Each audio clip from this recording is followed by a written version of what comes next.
UEFA ইউরোপীয় চ্যাম্পিয়নশিপের ইতিহাস, সাধারণত ইউরো কাপ নামে পরিচিত, ফুটবলের ঐতিহ্য, নাটকীয় মুহূর্ত এবং অবিস্মরণীয় বিজয়ের একটি সমৃদ্ধ কাহিনী।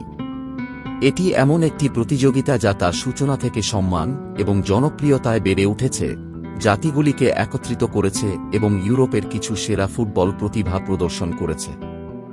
ইউরোপীয় ফুটবল চ্যাম্পিয়নশিপের ধারণাটি প্রথমে ফরাসি ফুটবল ফেডারেশনের সচিব জেনারেল হেনরি ডেলানুয়ে 1920 দশকে প্রস্তাব করেছিলেন। তবে ডেলানুয়ের মৃত্যুর 3 বছর পর 1958 সালে তার স্বপ্ন বাস্তবায়িত হতে শুরু করে।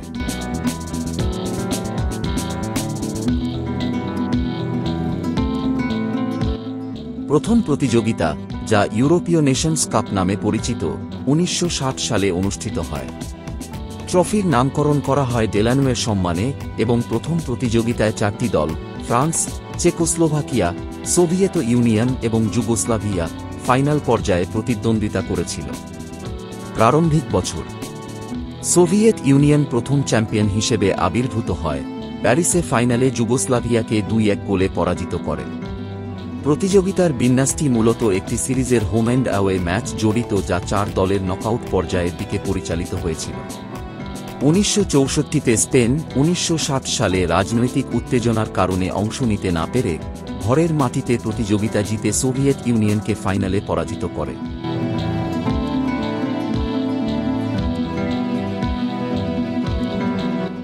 সম্প্রসারণ এবং বিবর্তন।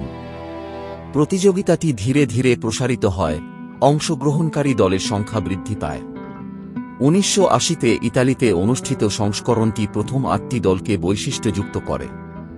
এই ফরম্যাটটি 1996 পর্যন্ত টিকে ছিল, যখন ইংল্যান্ড প্রতিযোগিতাটি আয়োজন করেছিল, এবং এটি 16টি দলে প্রসারিত হয়, যেখানে গোল্ডেন গোল নিয়মটি প্রবর্তিত হয়েছিল।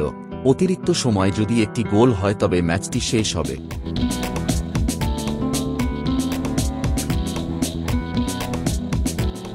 স্মরণীয় মুহূর্ত। ইউরোপীয় চ্যাম্পিয়নশিপ অসংখ্য স্মরণীয় মুহূর্ত প্রদান করেছে। 1976 সালে চেকোস্লোভাকিয়ার আন্তোনিন প্যানেনকা ওয়েস্ট জার্মানির বিপক্ষে পেনাল্টি শুটআউটে একটি দারুণ চিপট পেনাল্টির মাধ্যমে বিজয় সুরক্ষিত করেন।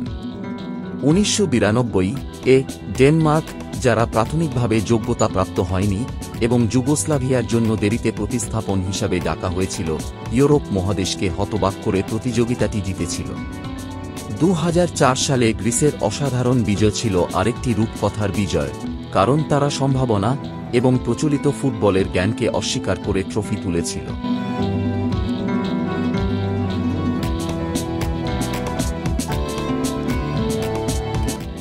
আধুনিক যুগ। ইউরো কাপের আধুনিক যুগে এটি বিশ্বের সবচেয়ে মর্যাদাপূর্ণ টুর্নামেন্টগুলির মধ্যে একটিতে পরিণত হয়েছে।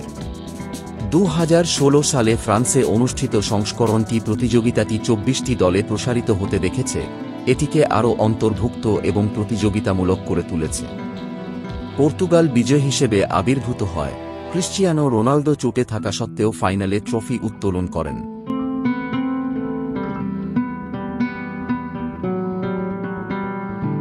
উল্লেখযোগ্য চ্যাম্পিয়ন।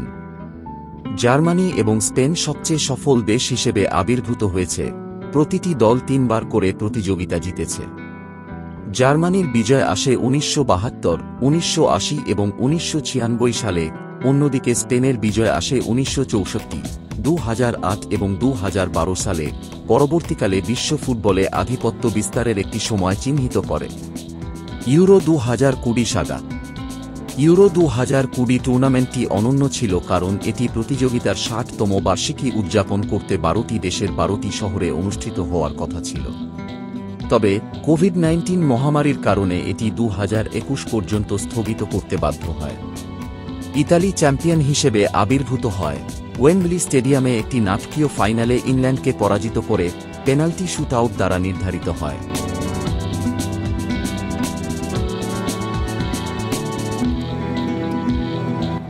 সামনে তাকানো।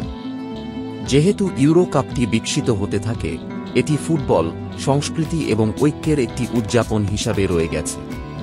প্রতিটি টুর্নামেন্টের গল্পপূর্ণ ইতিহাসে একটি নতুন অধ্যায় যোগ করে, আবেগ, নাটক এবং মুহূর্তে পূর্ণ, যা বিশ্বব্যাপী ফুটবল ভক্তদের স্মৃতিতে খোদাই হয়ে যায়। প্রতিযোগিতাটি কেবল ইউরোপীয় ফুটবলের সেরাটিই প্রদর্শন করে না, বরং এটি খেলার সীমানা এবং প্রজন্ম জুড়ে মানুষকে একত্রিত করার ক্ষমতারও একটি স্মারক। উয়েফা ইউরোপীয় চ্যাম্পিয়নশিপ একটি প্রাথমিক ধারণা থেকে একটি বিশ্বব্যাপী দৃশ্যপট পর্যন্ত এর যাত্রার মাধ্যমে সুন্দর খেলার চিরন্তন আকর্ষণ এবং চেতনার জন্য একটি সাক্ষ্য হিসেবে দাঁড়িয়েছে।